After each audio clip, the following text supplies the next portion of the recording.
Hi everyone, welcome to Track A. My name is Kim Glover, I'm with Technique FMC, and it's my privilege today to announce the speakers to you, to introduce them. Standing on the podium and about to grab the microphone is a friend of mine, Dr. Joel Brown Grant.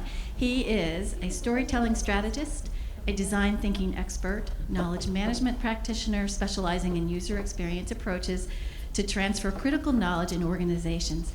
I can attest that he is a sought-after speaker and facilitator, and that his practice-driven workshops and seminars and presentations focus on finding design solutions for complex organizational problems that require innovative strategy. Dr. Brown Grant's professional experience includes substantial work developing knowledge and design resources to support enterprise learning, organizational change, and strategic communication in business, science and technology, higher education, and the federal government. Now, there are more things that I can say about him, including his book, which he's going to talk about. But the other thing I'd like to say, as I mentioned before, he's a friend of mine.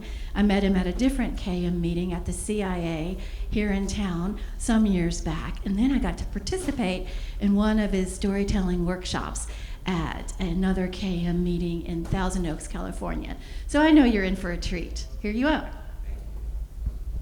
Thank you so much. Thank you, everybody. Can you hear me okay? Good, awesome. It is a pleasure for me to be here. I'm always excited to talk about storytelling. It's been a passion of mine for many, many years. And today's presentation is sort of a culmination of a lot of work that I've been doing over the years, of things that I've learned, conversations that I've had. So what I present to you today when I talk about storytelling as strategy is an idea that I've been thinking about. You will see that some of the things that I talk about will resonate with your organizations, but not everything probably will. But the point of having a discussion and a narrative strategy is to get us thinking of what we could do in our organization. So what I present to you is not necessarily the recipe for all circumstances, but at least it's the recipe for you to start thinking about what would you do if you decided at some point to include a storytelling initiative in your organization. So as Kim said, I have been working in this field in many capacities and many different organizations over the years. So what I bring to you is a perspective that is based upon conversations in many different areas of industry. So let's get started. So what I want to give you a sense of is what we're going to talk today about is obviously storytelling and strategy, kind of give a little bit of a definition of a framework in terms of what I mean by that. Then we're going to talk about organizational storytelling. What happens in organization? I'm sure many of you who are here have already been thinking about storytelling in some capacity, maybe within your organizations or maybe within your own practice. So we're going to talk about what's happening. One of the things that I use as a framework for this, idea that I'm talking about in terms of a strategy is the storytelling maturity. And I'll talk a little bit about that, which is a paper that I wrote for a conference a few years back. Then we'll talk about the strategy itself. Again, this is a general framework, but what do I mean by the strategy? We'll talk a little bit about what happens in every stage, and then we'll talk a little bit about the timeline. If you were to do this, where would you start? What would be things that you would have in mind? The other thing that I want to let you know is that for the presentation, there will be moments where I will take a little bit of a pause to put some questions on the screen. I can't escape my sort of training workshop-y kind of background, so I like to have questions and have, I don't know if I'll have time to have people respond, but at least I want to have the questions to give you a moment to kind of think, how would this work within my own organization? So let's get started. So as a background discussion, I kind of want to give a little bit of where is all of this coming from? So when we talk about the storytelling strategy, what I'm talking about is basically having a narrative framework, a way in which we can use narratives to share knowledge in our organization. We all come from or we're all here because we're talking about issues related to transfer of knowledge, to sharing knowledge, capturing knowledge, delivering knowledge in many different ways and formats. But what is the role of a narrative strategy? How do we get stories to help us in that endeavor, which is to make sure that our organizations are better in terms of sharing knowledge? So that's sort of one of the things that we're thinking of as we get into the discussion about storytelling and strategy. The reason why we're doing this, the rationale, is because we want to increase the effectiveness and impact of storytelling as a knowledge management approach. In other words, if we're doing knowledge management and we want to use storytelling, if we think about a strategy, that would be a way for us to kind of think, well, how do we use storytelling as a knowledge management approach in a more effective way? And then the final point here is, what is our goal? What are we trying to do with this? Well, and this is the sort of reason why I'm talking about this topic today. It's because so many times in so many circumstances, I've come across people who say, hey, I want to do storytelling in my organization. But when they think about it as maybe as an isolated event or as a one-off kind of an interesting thing to do. But my question to you today is, what if we thought about it as an organizational, something that is part of the organizational framework or part of an operation within an organization? So we're going to get into this discussion. I'm interested and curious to see what your reactions will be. If not during, maybe after. I'd be more than interested to hear what you have to say. So this is the background. This is where we're coming from in our discussion. So let's take a moment to think about what is happening in terms of storytelling in today's organization. And think about where you are. So as I'm going through these examples, kind of think about where are you situated? Where is your organization situated? So one of the things that we see in storytelling today is that in many organizations, storytelling, and let me stop for a second. This is just a generalized approach. You might have more examples of other things that are happening. This is not exclusive to all organizations. These are some of the things that you see in today's, what is happening today in organizations as it relates to storytelling. So, like I said, you have isolated efforts where people thought, well, hey, it'd be a good idea to use storytelling, and maybe they do it in a lessons learned event, and they use stories as part of that. So maybe an isolated effort or somebody's pet project. Another thing that you see is that storytelling may be unidimensional, meaning that it appears only within a specific project or within a specific line of work for a short amount of time. So when I say unidimensional, then it doesn't affect other areas of the organization. It just happens in that one line.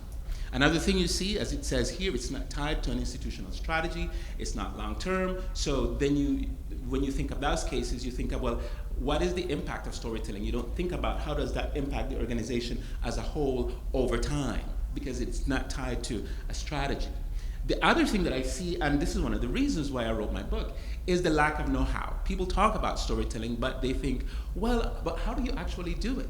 I can tell you in my experience, there was a time I remember working on a storytelling, I was doing a project in digital storytelling, and I was capturing stories.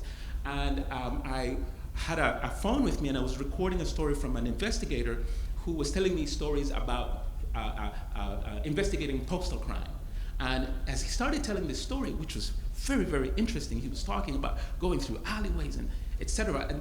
But what happened, he kept veering off.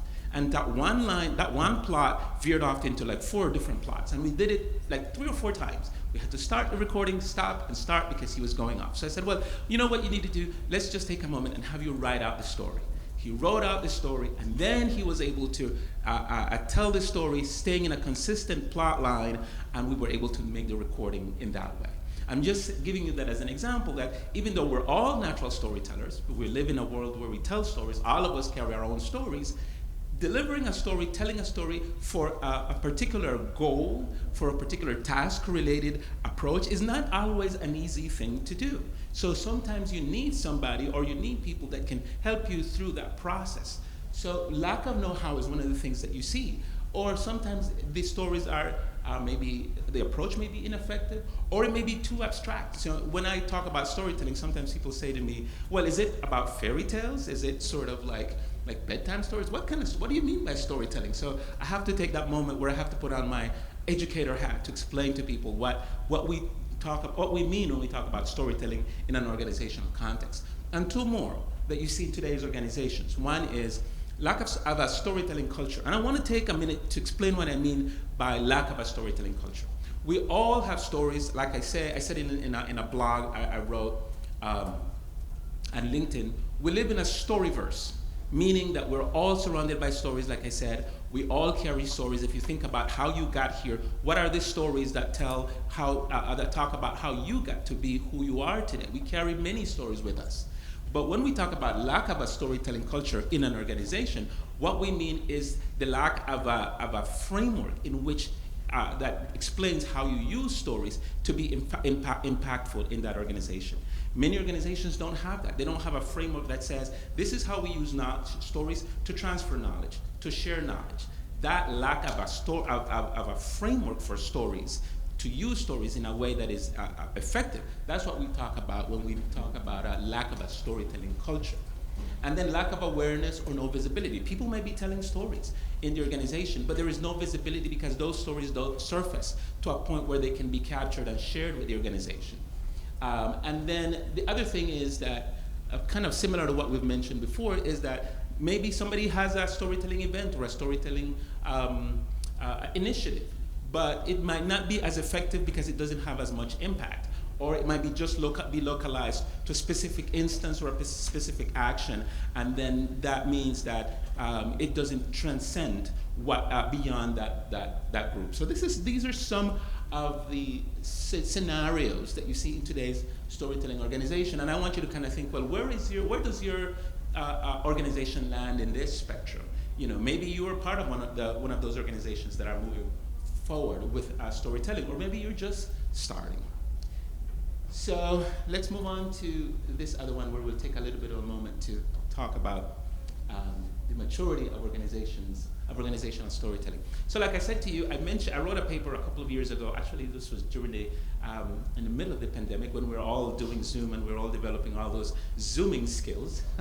So I had to present a paper at a conference that was in Europe, but obviously I did it at home. And my paper was on the maturity of organizational storytelling. So what I meant by that was, and I'll explain in a second why I'm using this as a framework. I kept thinking of the knowledge management life cycle. You know, when we think of an organization and how it goes through all the stages of knowledge, you know, and I kept thinking at that time, well, if we think about, you know, the life cycle of knowledge, there is also a life cycle of how narratives are used in an organization. So I use that as a basis to write my paper. And if you're interested in reading it, it's available online. So you just have to Google my name and you will find it. So what I say is that in an organization, you have about 5 stages of development for narratives, for the use of narratives in a way that is part of a structure that is intentional, that has a particular goal. So I have, which I've seen actually in organizations, the first level, where storytelling occurs randomly. People talk about stories, they may use stories in the organization, but there is no formal process for it. No formal process to capture or share them. So people talk about, you know, they appear as anecdotes that may randomly come up in a meeting. But then there is another stage, a little bit higher, where then stories are what I call the sort of intermittent stage, where stories are actually captured, but just captured for a particular event, maybe as part of another project. Oh, by the way, there was an interesting story, we captured that story. It's part of the knowledge that we captured in that event. But it's not something that is part of it's not something that is intentional. And in many cases, the stories occur, I don't want to say accidentally, but they occur as part of the process and they're captured. But then when you move to that intermediate stage, which is where some organizations are, now people are actually talking about storytelling, and they're recognized as an important process. But there is no specific framework to turn that idea, that acceptance of the stories as an important tool for knowledge sharing. There's no framework to turn that into something that translates into action that will be impactful for the organization. And then I talk about what I call the rising stage, where you move from that intermediate stage to a place where now there is a storytelling, there's somewhat of a formal storytelling operation. For example, it could be that the audiovisual team has now been tasked with capturing stories. That's a case where the organization has taken a stance in terms of around storytelling. So there is an intentionality about it, you know. So, and then at that stage, this includes one of the things that I talked about earlier, that sometimes we have storytelling initiatives, but you know, people don't necessarily have the skills. So when you're in an organization that is moving more toward that point where there is an intentionality towards storytelling as an operation, then resources are put into place either for training, or not only to train the storytellers, but to train the people who are capturing the stories. You know, how do you put together a story in a video for a particular organization, for a particular audience, for a particular division? What kind of video, what kind of storytelling delivery works for that? At that stage, that's where all these things are starting to be thought about. And then the final stage, which I call the consolidated stage, is where storytelling then is part of the strategic vision, the strategic planning of an organization. This is the case where, where organizations may have something akin to like a chief storytelling officer, who is the person who is in charge of maybe not telling the stories, but making sure that those stories are captured and that they're integrated as part of the process, that where the organization has become a storytelling organization. And I know it sounds kind of weird, but it's an organization where they use the stories as an important resource to capture and share knowledge in other ways, in ways that they can't with other formats or other processes. So I wanted to use this as a backdrop to the conversation of a strategy. So if you think of a strategy, then you think, well, you kind of have to think, where is the organization? If you're going to apply a strategy for narratives in that organization, you kind of have to think, where is that organization in terms of storytelling? If it's an organization where they've never even heard the word storytelling, then a strategy might not necessarily work at that stage. Or a strategy might include, how do you actually grow the concept? How do you introduce the concept? There might be a lot of discussions then about change management, etc. So this is the backdrop that I wanted to give you before we get into the actual discussion of the strategy. So now let's move on for a minute. So now as I told you, I wanted to take a minute just to give you a chance to kind of think about, here are the three questions. What is the state of storytelling in your organization? Kind of think about it, where you are in that organization along with the organization as a whole. What is the state of storytelling? Now, where would you place your organization in that maturity scale? Is it something that people talk about all the time? Is it something that people rarely talk about? Is it something that other departments in your organization are actively working on? And then, does your organization have a narrative strategy, or a strategy that has some mention around storytelling? When I was in my role at the State Department, leading knowledge management at the Foreign Service Institute, I had to develop a knowledge management strategy for that organization.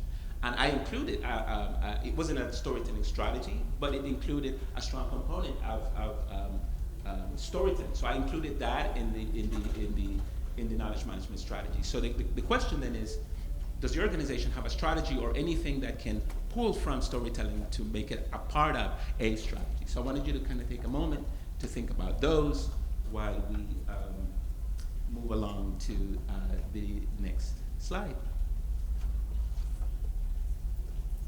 So now what we're going to do is I'm going to take a minute, and this is where I'm going to spend most of my time in the discussion.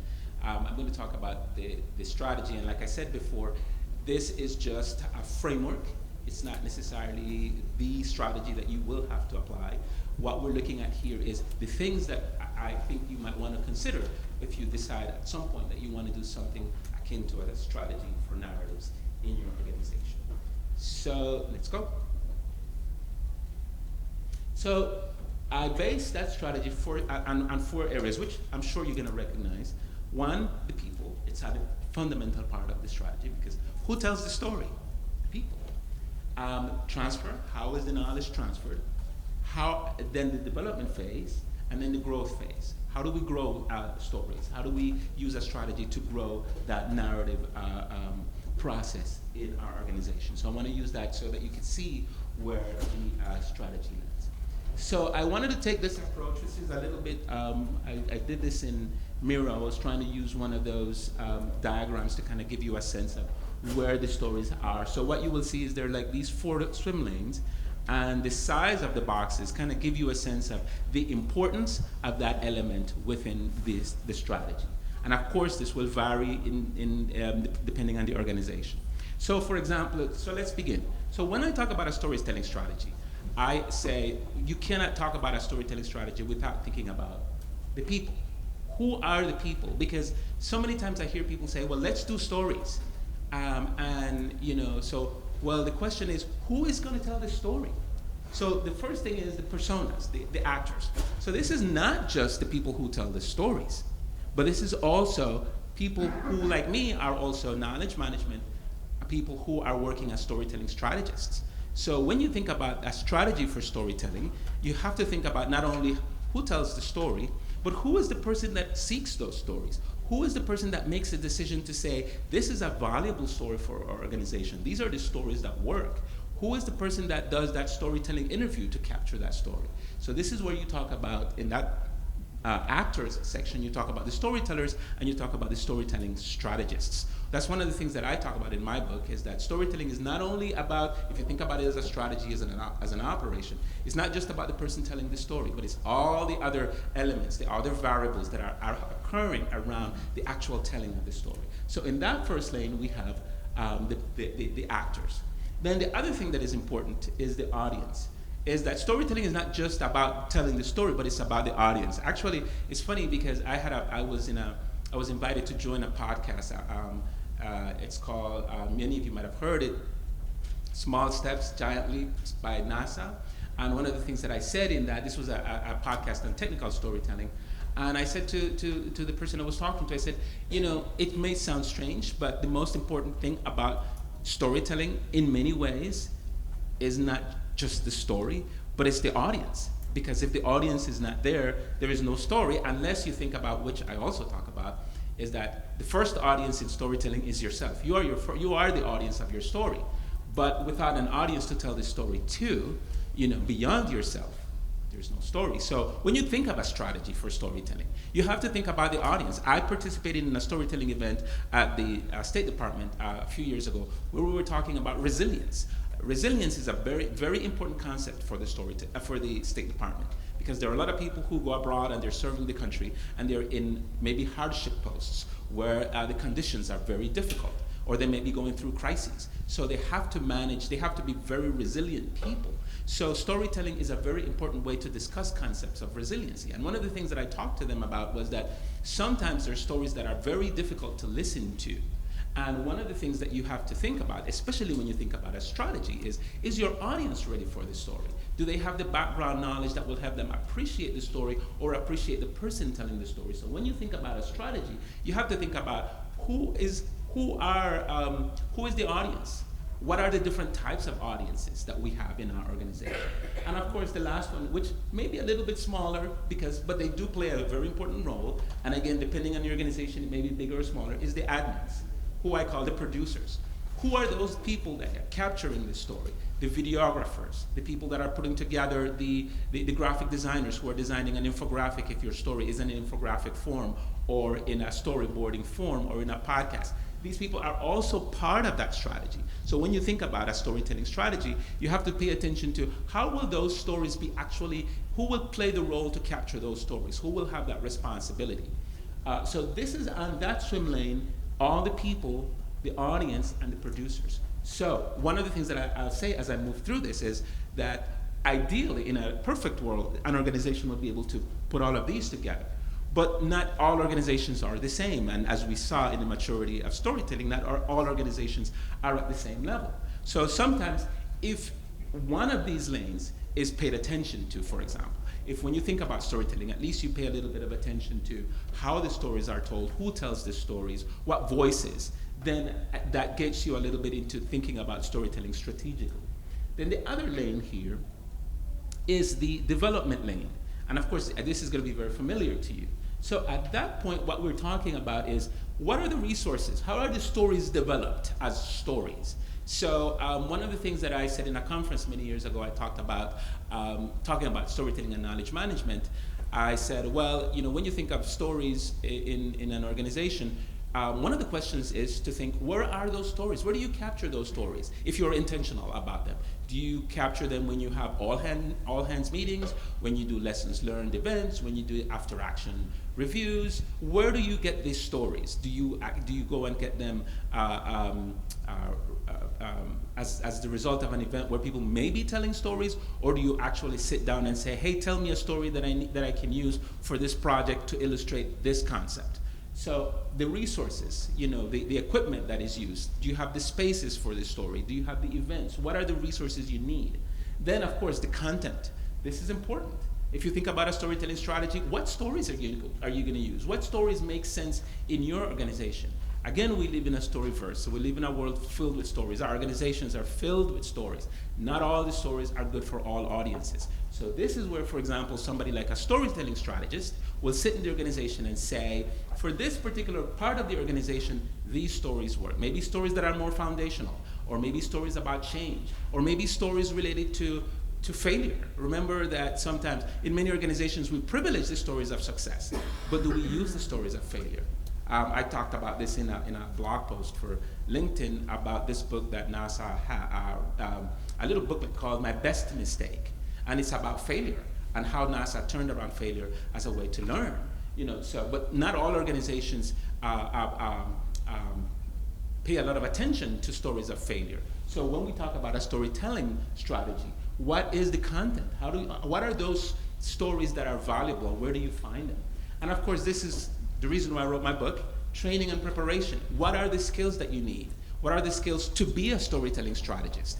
One of the things that I talk about in my book is how do you conduct a storytelling interview? I've done this many, many times, and I kept thinking, well, it's not just a regular interview, you're interviewing for a story, and you want to make sure that that story works as a knowledge management product. So how do you do that? That requires some training and preparation. Or if somebody, like I gave you the example at the beginning, is going to tell a story, then, how do you actually prepare that person to stand up and tell a story, either to motivate, to lead? For example, I've done storytelling events where we're having two teams that are merging and they don't know each other very well. How do you use storytelling to get those teams to gel, to become one, to get that cohesion that you want when you're merging two teams? So how do you get the training and preparation is part of that development part, which is important when you're thinking about when you're thinking of a strategy. Then the other thing that I want to mention is, and you see there are only 2 blocks and they're all equally important. In the transfer aspect, once you've thought about everything, who are the people, who is the audience, what are the stories, now you have to think about the performance, the delivery. There is a whole section in my book where I talk about performance. It's not just standing up and telling the story, but thinking about how do you tell a story how do you interact with the audience? How do you interact with an audience that might be hostile? How do you, sometimes you, the performer, may be a part of the audience. Sometimes members of the audience will be the storytellers. So how do you perform, how do you tell the story, the actual performance? And then the delivery. Here's where we talk about, as I've been mentioning, here is where we talk about the story as shared. This is the sharing aspect of the story. How do you tell that story and how does the audience receive it? And then the retrieval and capture aspect. How do we capture those stories? Do we capture them in Teams? Do we capture them in SharePoint? Do we capture them as videos? And then if we do that, do we put them in one of the things that I said to somebody in another organization, we were talking about storytelling, and I asked, well, where are the stories? Where do I find the stories? So the stories were captured, but they weren't in a place where they were organized in a library. And this is very important from a knowledge management perspective, because if you capture all the stories, but you don't have a place where they're organized so that people can find them, then it's knowledge that is lost. And that's very important, because that takes us to the other swim lane, which is the last one, the growth. So I come from a very practical background. As you see, my book is called The Practice of Storytelling. And what I try to do when I do knowledge management and other areas of my professional career is to be very much about the application. How do you actually do things, the how?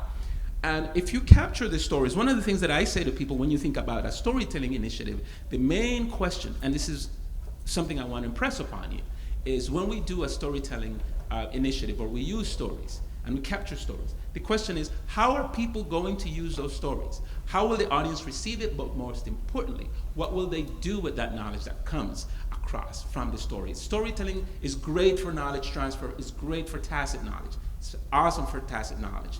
But what happens when that knowledge is transferred? So when you get to that point in your strategy, you got to think about, how will we integrate these stories in the day-to-day, in the flow of work? How will we organize them in a way that when people come to the library where we have these stories, they can make connections between what they see in that library and things that they need for their day-to-day?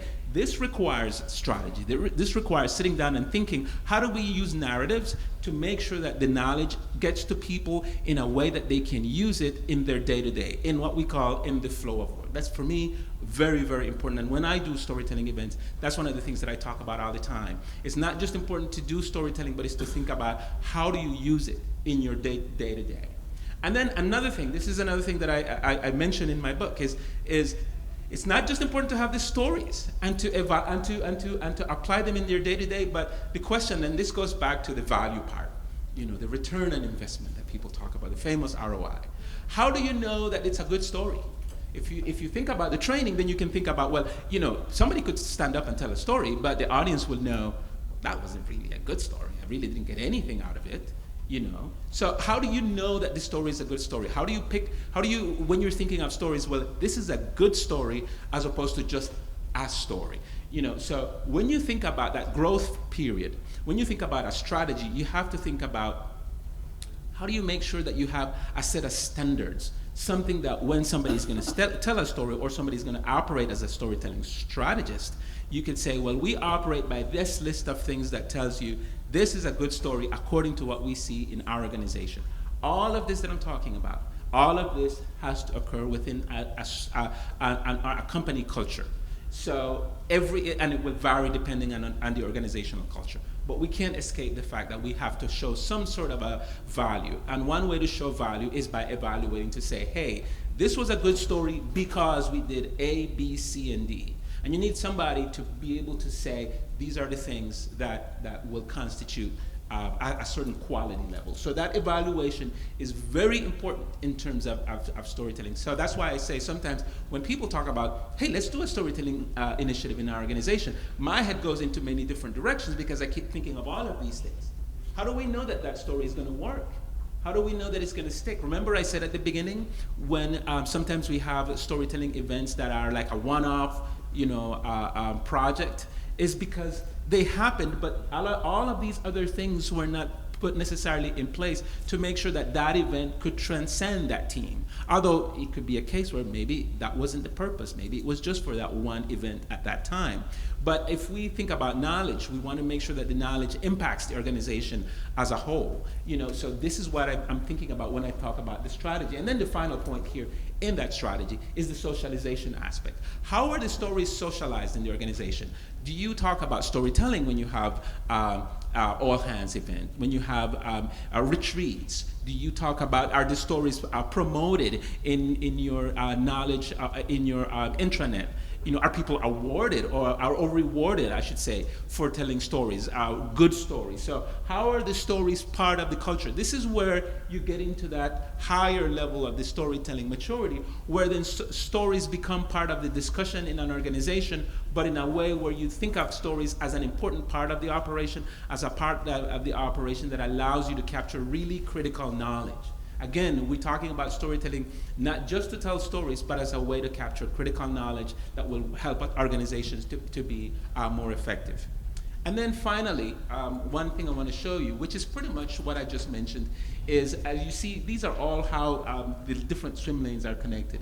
The people are connected to the performance. The people have to tell the story, and the people and the audience, they're linked. Obviously, the producers and the audience are linked because they're producing for the audience. As you see here, the administrators, they need training. We could say the personas, the people over there also need training. I don't show all the connections because I don't want it difficult. I don't want the graphic to be difficult to be seen. But what I want to show you is basically everything is connected in the strategy. And then finally, I have just very quickly, again, this is, how would this occur? What is the timeline? Basically, again, this varies from organization to organization and from strategy to strategy. But you would probably want to think about thinking about who are the people. Then once you kind of figure that, well, how do you develop those people? What budget do you have to have that kind of development for the people who are telling the stories? Then the next step in that timeline would be something related to how are those stories shared? And as we move forward, how do we grow that effort? But the final stage in that timeline would be, when do you, at some point, if you put together something akin to a strategy, when do you take a moment to stop and review? Kind of like if you do a knowledge management strategy. you have to take a moment to stop and say, hey, at year 2 or 3, we're going to reflect, review, see the impact. So the same happens with a storytelling strategy. So this would probably be a possible timeline, again, varying depending on the different areas of the organization. And then the final 3 questions. What element of the strategy is present in your organization? What would you take to implement a narrative strategy in your organization?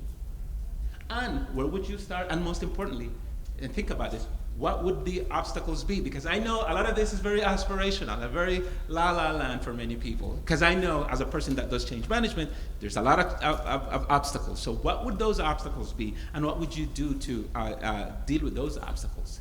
So finally, I just want to say that the reason why narrative shapes knowledge is because first it gets us tacit knowledge. When we think of narrative, narrative is the best way to capture tacit knowledge. Narrative, when we think of narrative and we think of stories, it's the best way to get to the experience. The story is the experience, and the experience is the story.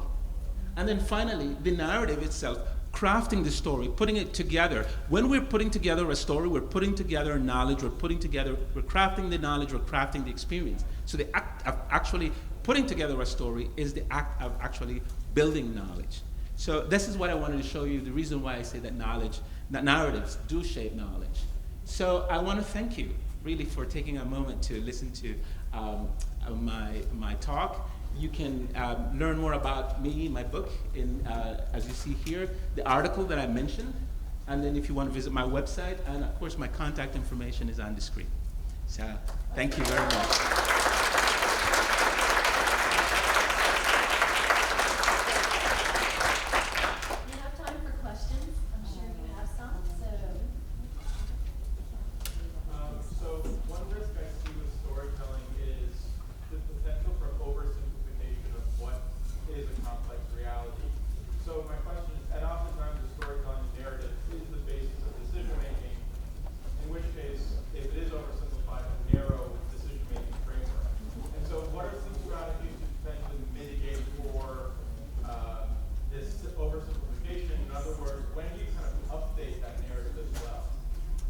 That's a really great question. I think that, like everything, I would say to oversimplify the narrative, at least my approach is like everything, you begin in smaller chunks. You can't do everything all at once. It's just like with knowledge management. You have to kind of start small and then build from there. In that timeline that I showed you, at least let me tell you how I did it in other organizations. I started small. I started interviewing people, just capturing their stories. And I took a couple of those stories and I made, I showed how these stories brought an important component to the organization. So I kept moving it from there. In other words, you have to, especially in an organization where there might not be a culture of this, of storytelling, you have to start, like everything, in small doses. Just to give you a very quick example, I started from that point where I was able to capture stories from individual people. I moved it up years later to an event that I did, which, by the way, we just had Halloween. I was working for the data group, and I did an event called Data Horror Stories. And I got people telling horror stories about data, standing up in front of a big crowd and sharing. But I got to that point because I started small. So at that point, the organization was ready to listen to an event, to have an event where people shared stories, real stories about data and how people use data to come out of really complex problems. But to get to that point, you really have to start in increments. I hope that answers your question. Yes? Sounds like you're talking mostly about empirical stories that actually happened in the past. How does this apply and extend to hypothetical vision stories of the future? Yes, that's a really great question. That's another point where, and that's where the role of the storytelling strategist comes in, because sometimes you're capturing stories about events that happened, but sometimes you want to actually, and that's the crafting part, where you sit together and the training. How do I write a story that I want that is about a hypothetical, something to illustrate a concept?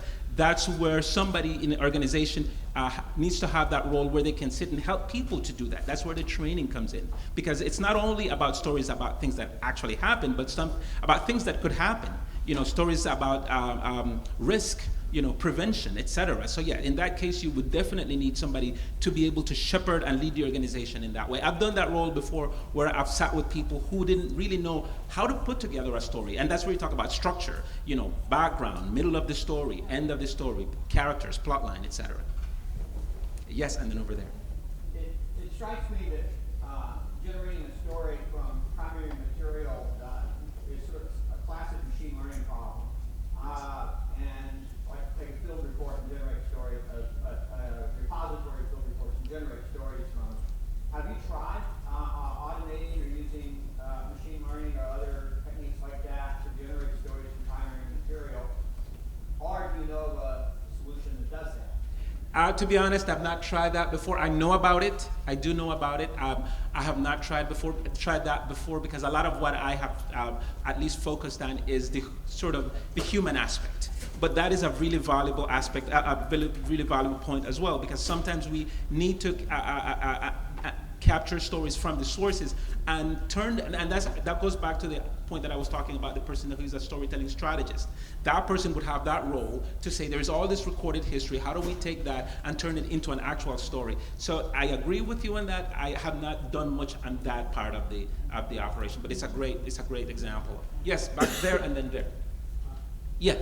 Hi, I'm Michael Weinraub at Pixel and USA. So I think that one of the biggest challenges to people creating stories is time.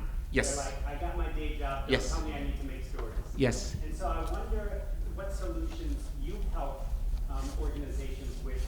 Like, you don't want to be cookie cutter Yes. in a way that like is not original, not exciting, but Yeah. people need structure. Yeah. So I wonder what you can say about giving people structure so that they can see it as a part of their embedded work and not something else they have to do. You just hit it right there. When I talk about storytelling, and I'll say this very quickly, I talk about it as part of the work, not as if you present storytelling as something separate, like a nice to have, people will be like, I don't have time.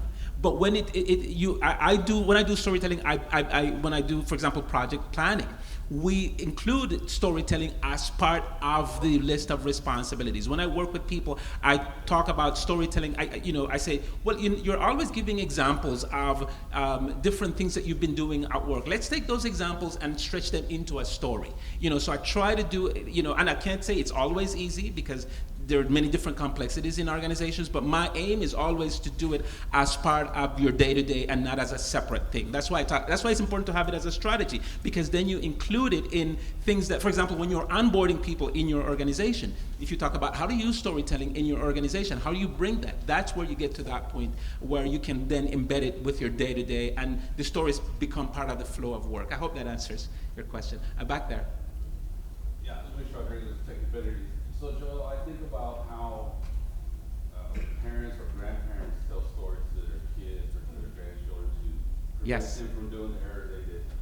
And I think that's easy because they have a connection with them. Yes. And they're willing to expose all their errors, right? In an organization, I think the challenging part with storytelling is getting people to tell the mistake they made. Not only do they not have the confidence Yes. or, they don't have a relationship with people, but they're also kind of exposing themselves and saying, Yes. this is what I did wrong. And I think it's the bad stories or the errors or mistakes that we learn most from. How do you kind of get over that? How do you mitigate that kind of thing? I love that, because this is one of the things where we talk about change management as well. And in fact, for example, I have done this in organizations where if you're going to have stories like stories of resilience and stories where there is vulnerability employed or implied, you have to create this space for that. You have to say this is a safe space, because not in every organization vulnerability is appreciated. So if it's not appreciated in your organizational culture, it's going to be more difficult, because people will feel like if I tell stories about how I wasn't able to be as successful, that is not going to look well on me. So I have to say, Luis, that it really depends on your organization. If your organization allows for that, then you can create these spaces. Or if you have the organizational power to do that, to say these are stories where there is no judgment, it's a judgment-free zone, something like that, then you can do that. But it really depends on your organization. Last question. Yes. So Alejandro Valencia from USA. You mentioned that some of these storytelling can happen for like things that didn't go right. Yes. So USA, it seems like we're trying to get data. I mean, the didn't work, but those never made, they never get written out or anything like that. So what was your process, I guess, in stage of convincing and getting some buy-in from the people to actually be able to talk about that? Is it always like ending with like a positive, or was there more to it to actually do that convincing part? Okay, yes, I see. No, well, one of the things that I say, I'll talk about more about what I did in other organizations where I did more storytelling more actively. It was connecting storytelling to specific goals. So I didn't talk about the storytelling in an isolated fashion. What I did was I talked about, we were trying to achieve this particular goal for a certain, either a particular goal for that quarter. And then I talked about how storytelling could have or did help achieving that, because I tied storytelling to this story allowed us to capture this specific knowledge. This is how that knowledge was used in this specific context. That's the reason why we talk about storytelling as part of a strategy, because you want to tie the telling of the story, the capture of the story, with a specific knowledge goal, and then tie that to the organizational goal, so that the storytelling event is not something that occurs in the vacuum, but that it brings real value to that. So I hope that answers your question, Alejandra. That's a perfect way to end this incredible session. Thank you. Thank you. Appreciate it. Back here at 145 with more really interesting stuff from this gentleman right here.